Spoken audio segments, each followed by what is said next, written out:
তারাবির সালাতের রাকাত বিতর্ক এড়িয়ে চলুন। রাকাত নিয়ে বিতর্ক করবেন না। 8 রাকাত 20 রাকাত নিয়ে যে মারামারি এই দেশে, এটা শয়তানের ফন্দি। চিল্লায় বলেন, এটা কার ফন্দি? আমরা 20 রাকাত পড়ি, আপনারা হয়তো 8 রাকাত পড়েন, কোনো অসুবিধা নাই। আমরা যারা 20 রাকাত আমরা পড়তেছি, আমরা 20 রাকাতের কথাই বলি, 20 রাকাত আমরা পড়বো আজীবন। সৌদি আরবে মক্কা মদিনায় 20 রাকাত পড়ে, কোনো অসুবিধা নাই। অন্যান্য মসজিদগুলোয় 8 রাকাত পড়ে, এই নিয়ে এদের মধ্যে মারামারি আছে? হ্যাঁ, আর এই জন্য রাকাত বিতর্ক এড়িয়ে চলবেন। প্রিয় ভাইয়েরা, আপনার আমল আল্লাহর কাছে কবুল হবে সংখ্যার বিচারে না উত্তমতার বিচারে? বলেন তো, সংখ্যার বিচারে না উত্তমতার বিচারে? উত্তমতার বিচারে। কত চমৎকার ভাবে আপনি আল্লাহর সামনে দাঁড়াতে পারছেন, এটা বিবেচ্য। রুকু সেজদাগুলো সুন্দরভাবে করবেন। রুকু থেকে সোজা হয়ে দাঁড়ানো ওয়াজিব, 2 সেজদার মাঝখানে সোজা হয়ে বসা ওয়াজিব। এই তাদিলুল আরকান বাদ দিলে হানাফি মাযহাব মতে সৌ সেজদা দিতে হবে, অন্য মাযহাব মতে নামাজই হবে না, আপনার নামাজই হবে না। এই জন্য ধীরস্থির ভাবে তারাবির সালাত যেন আমরা আদায় করি। পারা যাবে তো ইনশাআল্লাহ? 3 নাম্বার, তাহাজ্জুদের সালাত আদায় করুন। বছরের অন্যান্য সময় উঠতে পারি না, অনেকে বলে হুজুর উঠতে পারি না, কিন্তু রমাদানে সাহারি খাওয়ার জন্য তো ওঠাই লাগে। কি বলেন, সাহারি খান আপনারা? হ্যাঁ, খান না? খান কে কে দেখি তো? মাশাআল্লাহ মাশাআল্লাহ। এই সুন্নত পালনের জন্য 1 নাম্বার। মাশাআল্লাহ, ঠিক আছে, পালন করবেন।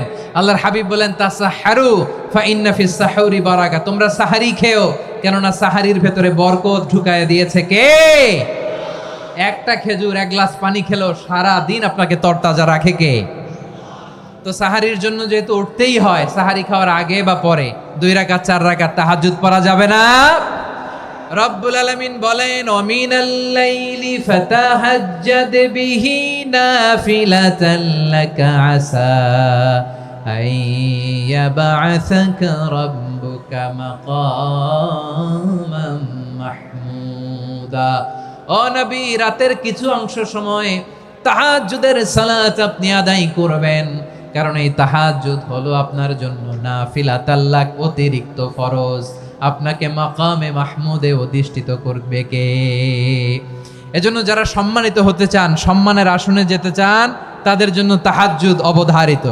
আমরা রমজানে সাহারির আগে তাহাজ্জুদ পড়তে চাই কি চাই না? এই নামাজটারে আল্লাহ বড্ড ভালোবাসেন। কেন জানেন? কারণ গভীর ঘুমকে স্যাক্রিফাইস করে আমরা এই নামাজ পড়ি। ঘুমের আরবি জানা আছে কারো? ঘুমরে আরবিতে কি বলে?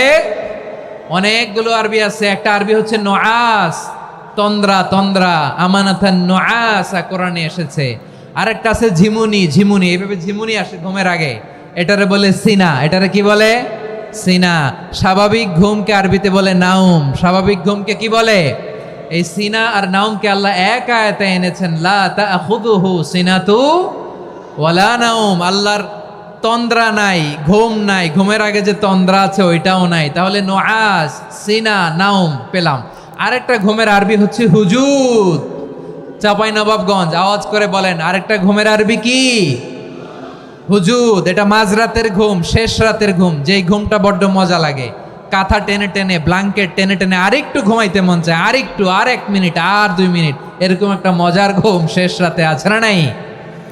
এই শেষ রাতের ঘুম, এই হুজুদের ঘুমকে স্যাক্রিফাইস করে যেই সালাত পড়া হয়, ওই সালাতের আরবি নাম হচ্ছে সলাতুল হুজুদ বা সলাতুত তাহাজ্জুদ। চিল্লায় বলেন আল্লাহু আকবার।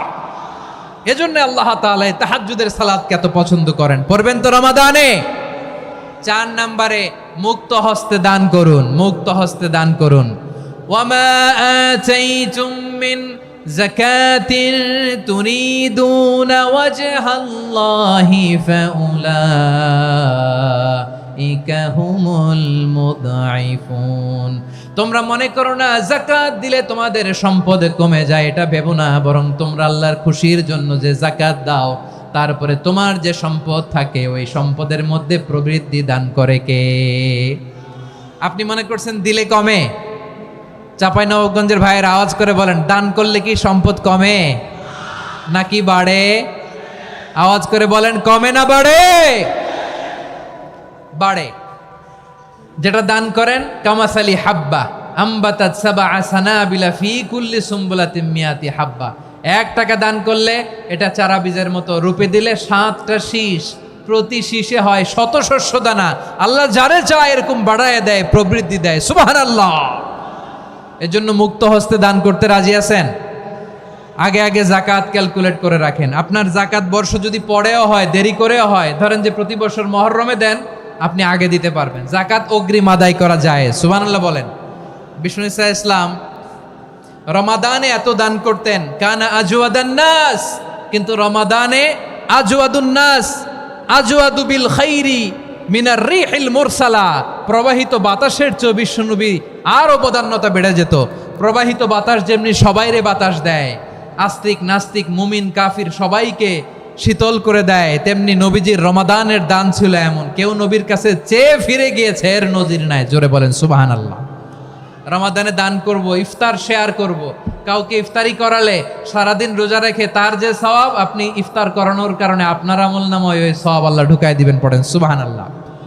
সাহাবারা বললেন, নবী আমরা গরিব মানুষ, ইফতারি খাওয়ানোর পয়সা নাই। আল্লাহর হাবিব বললেন, ওয়ালাউ বিমাজকাতি লাবান, এক ঢোক দুধ, ওয়ালাউ বিতামরা, একটাও খেজুর, ওয়ালাউ বিশারবাতিমা, এক ঢোক পানি খাইয়েও যদি কারো রোজা ভাঙাও, তারপরে ওই সওয়াব তোমার আমলনামায় দিবে কে? তাহলে মুক্ত হস্তে দান করুন, 4 নাম্বার। 5 নাম্বার হচ্ছে কদর তালাশ করুন। রমজানের সবচেয়ে দামি সময়। বিষ্ণু বলেন, মান হরিমা খাইরাহা ফাকাদ হরিম, যে কদর মিস করলো সে সব মিস করলো, হি ইজ দ্য লুজার। আচ্ছা বলেন, এই বরকতের মাসে আমরা কি লুজার হতে চাই না গেইনার হতে চাই? সবাই বলেনি, বলেন এই রমাদানে আমরা লুজার হব না গেইনার হব? ইন্না আনজালনাহু ফি লাইলাতিল কদরি ওয়া মা আদরাকা মা লাইলাতুল কদর লাইলাতুল কদরি খায়রুম মিন আলফি শাহর। পড়েন আল্লাহু আকবার। লাইলাতুল কদরি খায়রুম মিন আলফি শাহর, 1000 মাসের চেয়েও সেরা। 1000 মাসে হয় 83 বছর 4 মাস। 83 বছর 4 মাস টানা ইবাদত করলে যেই সওয়াব, কদরের রাতে ইবাদত করলে অতটুকু সওয়াব আপনি পাবেন, আল্লাহ সেটা বলে নাই। আল্লাহ বলে তার চাইতে বেশি সওয়াব দিয়ে আপনার আমলনামা ভরে দিবে কে? কদর যেন মিস না হয়।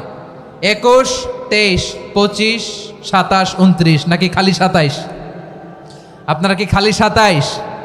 হ্যাঁ না, ফালতামিসু ফিল আশরিল আওয়াখিরি ফিল মিনাল ভিতরি, রমজানের শেষ দশকের বেজর রাতগুলোকে কদর হিসেবে তালাশ করো।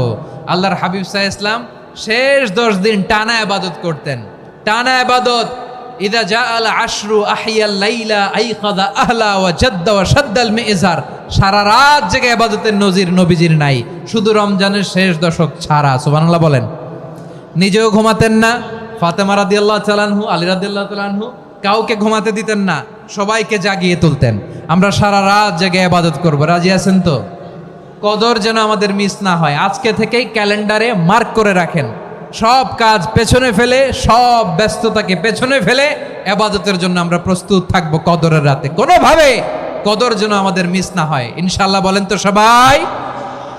6 নম্বরে পারলে ইতিকাফ করবেন। আল্লাহর হাবিব সাল্লাল্লাহু আলাইহি ওয়াসাল্লাম প্রতি বছর 10 দিনে ইতিকাফ করতেন। যে বছর ইন্তেকাল করবেন সে বছর 20 দিন ইতিকাফ করেছেন। আপনি বলবেন, হুজুর ইতিকাফ না করলে সমস্যা কি? আমার নবী একটা ইবাদত সারা জীবনেও ছাড়ে নাই, আর আপনি জীবনে একবারও করেন নাই। এবার হিসাব আপনার কাছে, হিসাব আপনার কাছে।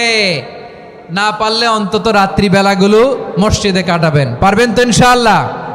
সব শেষে শিশু এবং নারীদের ব্যাপারে বিশেষ খেয়াল রাখবেন। শিশুদের রমাদানের ব্যাপারে উৎসাহ দেন, তাদের প্রস্তুতি নেওয়ান, তাদেরকে রোজা রাখতে দিবেন। আমার ভাইয়েরা এবং বোনেরা, পর্দার আড়ালে মায়েদেরকে বলবো, চাপাই নবাবগঞ্জের মায়েরা, 1 দিন 2 দিন না খেয়ে থাকলে আপনার ছেলে মেয়ে মারা যাবে না। ঠিক কিনা বলেন? ওদেরকে উৎসাহিত করেন, ওদের ছোট্ট যারা রাখতে দেন, বলেন যে বাবা সকাল থেকে দুপুর পর্যন্ত না খেয়ে থাকলে তোমার অর্ধেক রোজা, এরকম 2 দিন অর্ধেক মিলে তোমার 1 রোজা। এরকম আমি কত রোজা রাখছি ছোটবেলায়, কোনো হিসাবই নাই। আমার দাদি বলতো সকাল থেকে না খেয়ে দুপুর 12টা পর্যন্ত রাখলে নাকি অর্ধেক হয়, এরপরের দিন অর্ধেক, 2 অর্ধেক মিলে 1 রোজা। এটা তো আসলে রোজা হয় না, কিন্তু তাকে উৎসাহ দেয়া। ইফতার প্রোগ্রামগুলোতে নিবেন আমাদের বাচ্চাদেরকে, দেখবেন যে ওর ক্ষুধা লাগতেছে, খায় না, কারণ কেউ খায় না। একজন আজান দিচ্ছে, সবাই খেজুর নিয়ে ইফতার করতেছে। এই দৃশ্য, এই ট্র্যাডিশন, এই ইবাদত, এই তারবিয়া ওর আগামীর জীবনটাকে সুন্দর করবে। চিল্লায় বলেন ঠিক কি না?